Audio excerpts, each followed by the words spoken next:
अच्छे रास्ते पर चलने की हिदायत देता है। वैश्यावृत्ति न करे और न किसी को करने दे। जो वैश्यावृत्ति करने वाला हो उसको दंड दे, वो असली क्षत्रिय राजा होता है।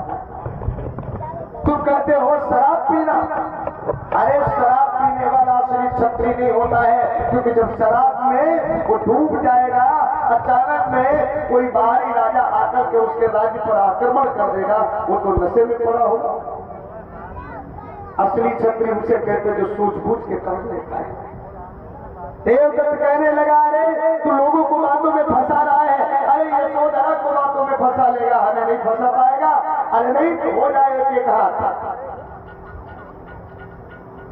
मल्लयुद्ध हुआ, जब मल्लयुद्ध हुआ उसमें भी सिद्धार्थ जीत गए।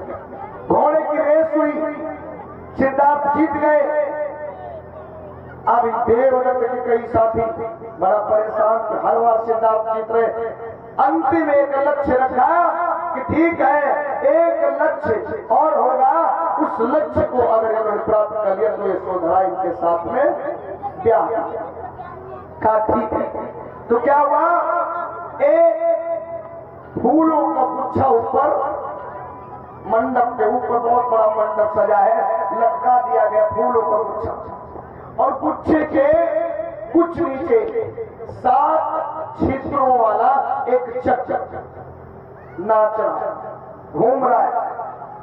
और करना क्या है, नीचे से तीर का निशाना लगाना है, और चक्र बराबर घूम रहा है, और उस चक्र में छेद है, और जब तीर चले तो छेद से जाकर के गुच्छे में लगे और गुच्छा नीचे लगे। बड़े बड़े राजकुमार थे, सोचने लगे निशाना लगाए तो कैसे लगाए। अरे यहाँ निशाना लगाए तो बराबर गति से घूम रहा है, हम इस छेद को देखते तो फिर दूसरा छेद आ जाता। राजकुमार सिद्धार्थ ने कहा मुझे मंजूर है, और राजकुमार सिद्धार्थ ने ऐसा निशाना लगाया, छेद से जा करके गुच्छे में लगा और गुच्छा नीचे। यशोधरा के साथ विवाह हो गया। अब महाराज ने सोचा कि अब तो हमारा बेटा गृहस्थ में फंस गया, शादीशुदा हो गया ना, अब बैरागी नहीं बनेगा। लेकिन फिर क्या हुआ, यशोधरा घर में रहती, और जब कभी मौका मिलता तो क्या करते सिद्धार्थ, फिर वैसे बैठ जाते शांत मुद्रा में, जहां जाते आराम से ध्यान मग्न मुद्रा में। तो लोगों ने सोचा ऐसा लगता है इसके अंदर गुण तो वही लग रहे हैं। तो महाराज ने क्या किया, सोचा, क्या सोचा माताओं बहनों भाइयों, ये सोचा कि असित मुनि ने कहा था कि मेरे बेटे को किसी प्रकार का दुख मिलेगा तभी ये बैरागी होगा। तो महाराज ने कहा हम ऐसा काम करेंगे कि मेरे बेटे को किसी प्रकार का दुख मिलेगा ही नहीं, उसे किसी भी प्रकार से दुख का एहसास तक न हो। तो महाराज ने क्या किया मित्रों, श्रोता बंधु ध्यान से सुनिए, मेरा बेटा बैरागी न हो।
सिद्धार्थ आगे आगे चल रहे हैं और चंद्र पीछे पीछे महल और नारियों को देखते हुए आज सभी लोग इस प्रकार से स्वागत सम्मान करते हैं।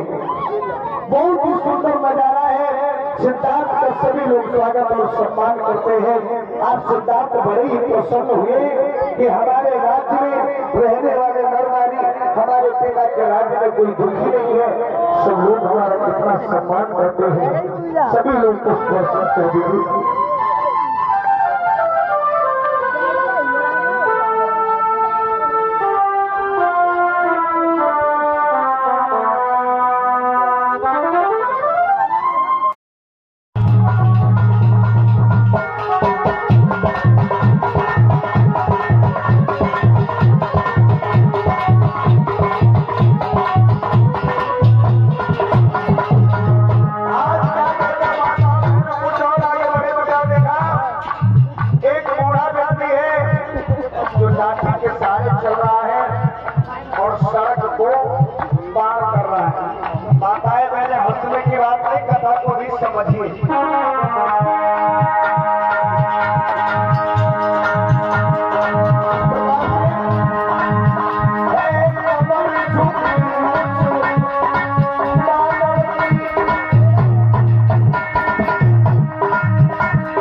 मन में सोच रहे हैं क्या ये कैसा मनुष्य बिल्कुल धीरे धीरे धीरे धीरे चल रहा है।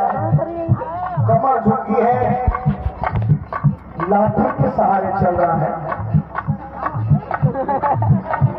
शरीर की हड्डियां दिख रही है।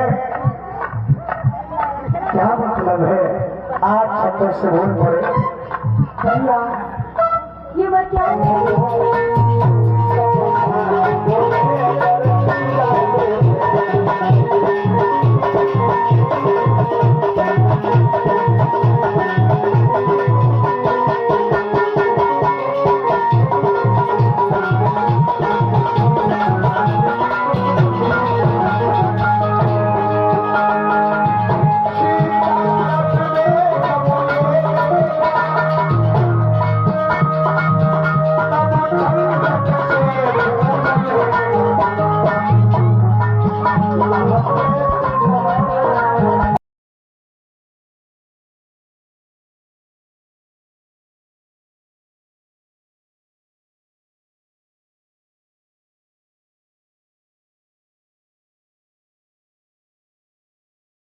अगर इन्होंने सत्य की खोज कर ली तो समझो ये तुम्हारे प्रश्नों का उत्तर दे सकते हैं।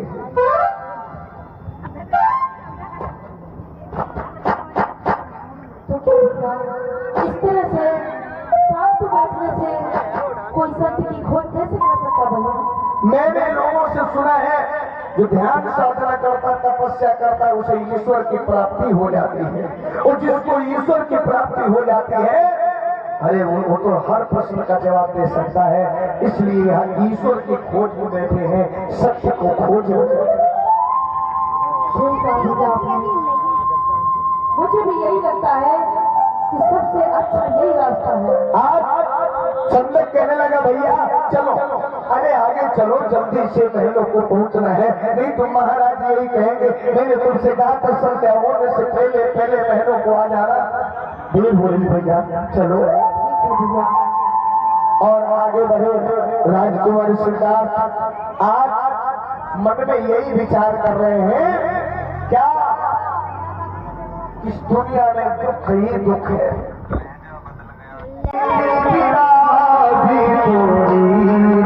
भी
जन्म मरण दुख रोग बुढ़ापा और रीति विराह विपरीत विलापा।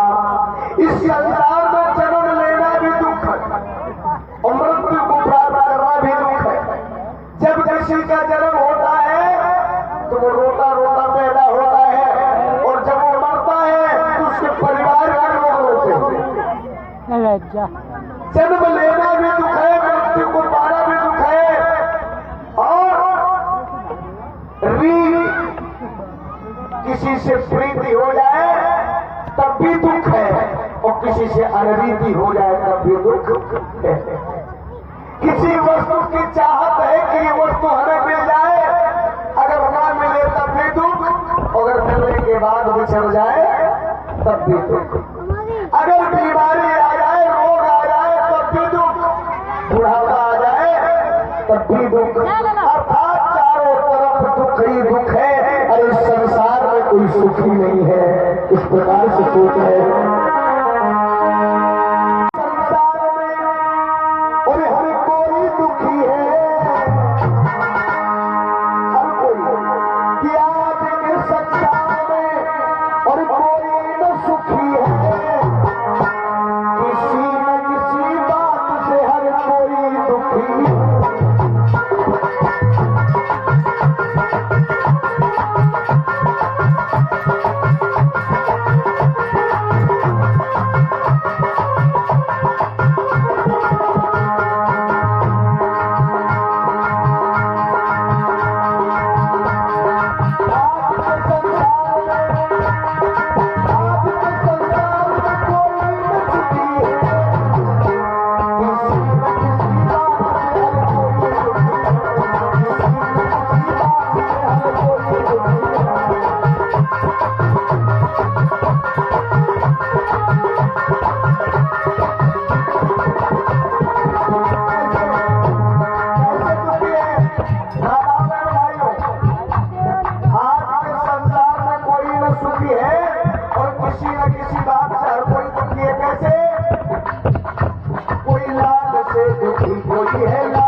और किसी के 10 बेटा है तो अपने बेटे से परेशान, कोई बेटा के लिए परेशान और कोई बेटे से कोई लाल के लिए दुखी, कोई लाल से दुखी,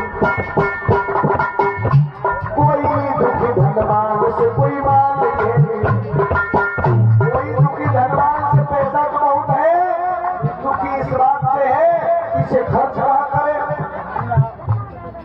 बिस्तर तो है लेकिन सोने का टाइम नहीं है, भोजन तो है खाने का टाइम नहीं है, और किसी के पास नींद है मगर बिस्तर नहीं है। किसी के भूख तो है लेकिन भोजन, मतलब दोनों तरफ से दुखी है। कोई दुखी है लाल से, कोई लाल से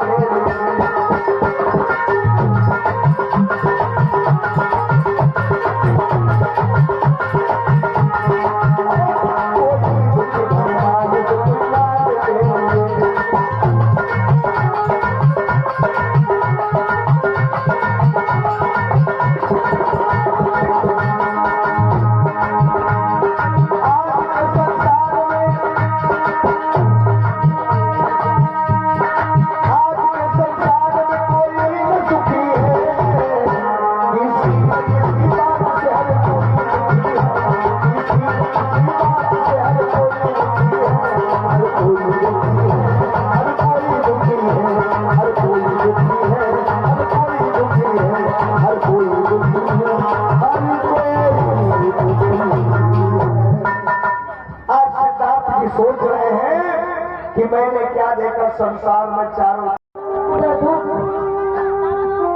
हर किसी को किसी न किसी बात का कोई दुख है। इस संसार में कोई भी सुखी नहीं है। अरे ये दुख कहाँ से आता है, ये बुढ़ापा कहाँ से आता है और ये बीमारी कहाँ से आती है, मृत्यु कहाँ से आती है, इस बात का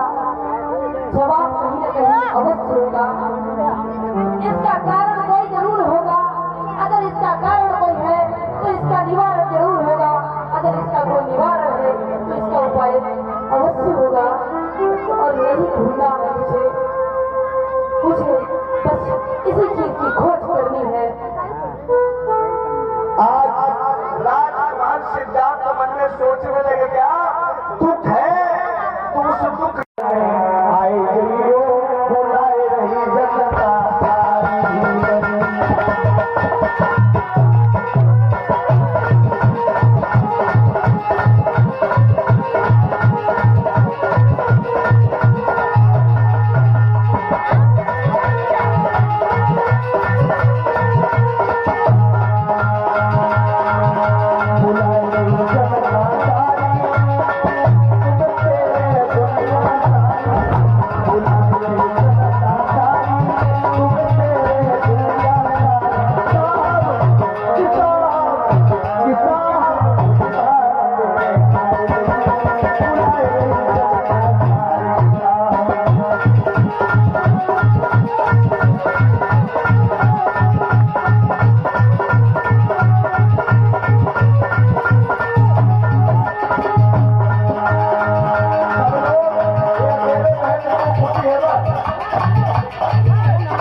I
तेरे